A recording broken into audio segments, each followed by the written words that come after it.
Country, and this is John. And turkey is one of my favorite meals. John pretty much likes all things meat.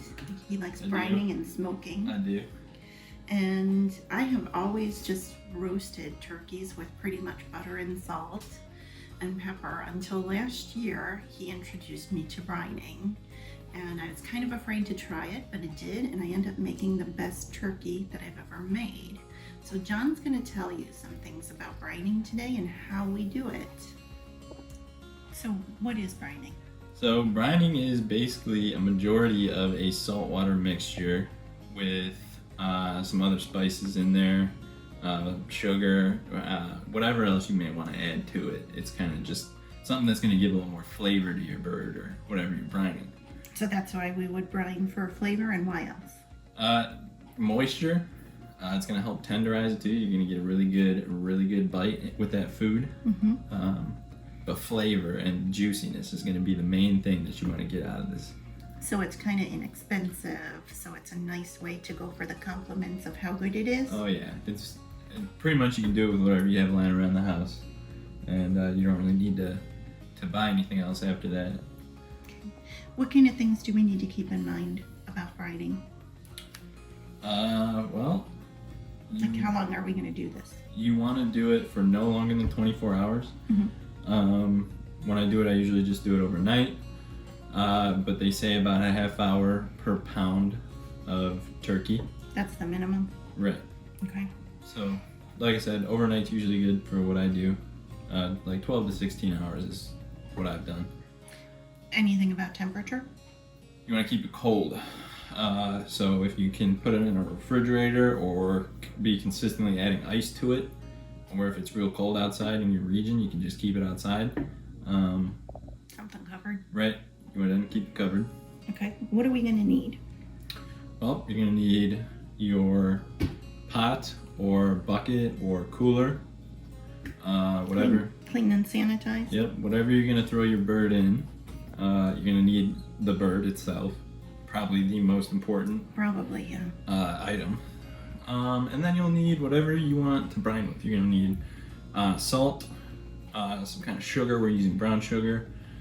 These are our spices of choice. We got black pepper, chopped onion, paprika, and garlic.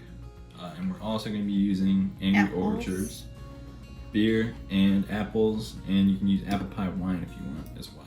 And rosemary we also have. Oh, yep, rosemary's up there. Got some sprigs.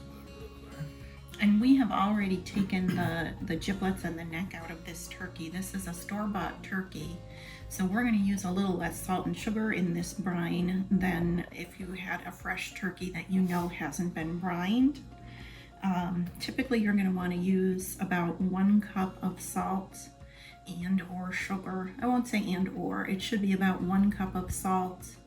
And some people add the sugar, some people don't, but we're going to do salt and sugar both and go with about 3/4 cup of each per gallon, because I know this turkey's already been brined. So what else, how are we going to do this? Well, what we're going to do is we're going to take our stuff we have laid out here. We've got water in here already, and we'll just start adding and mixing. Okay. So we'll start with this. We got our beers here. We'll just pour those in there. And you can save a little to drink just if you take a want. swig. Mm-hmm. Okay, I'll save this one. Set that off to the side. So then we have this is our brown sugar. We'll just add that in there. Oh. And that's about 3/4 cups of brown sugar. Add it slow so you don't get yourself. We'll take our pinch of salt here. Probably also about 3/4 cups. We'll just add that on in.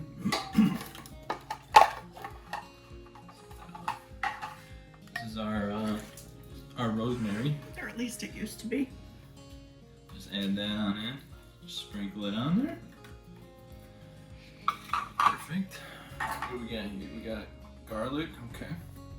Now all this you can measure if you want. Not really 100% necessary, because you can just kind of. How many seconds would you say you're shaking? Yeah, I don't know, probably like 8 seconds. And just keep going. Are you counting Mississippi's? No, I don't know how to count.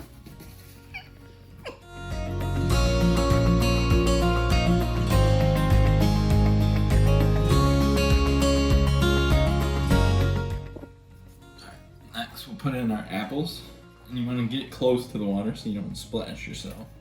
Oh, it's happening anyways. And I think that's about 4 apples. Sometimes we've done as many as 6. You will have some settling of the spices during the brine.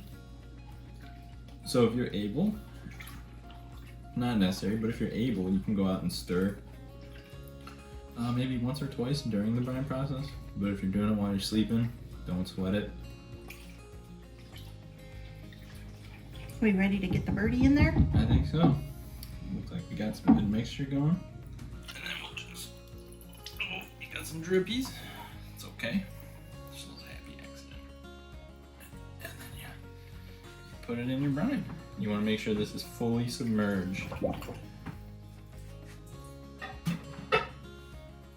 So if the bird doesn't stay down on its own, what my mom does is break everything.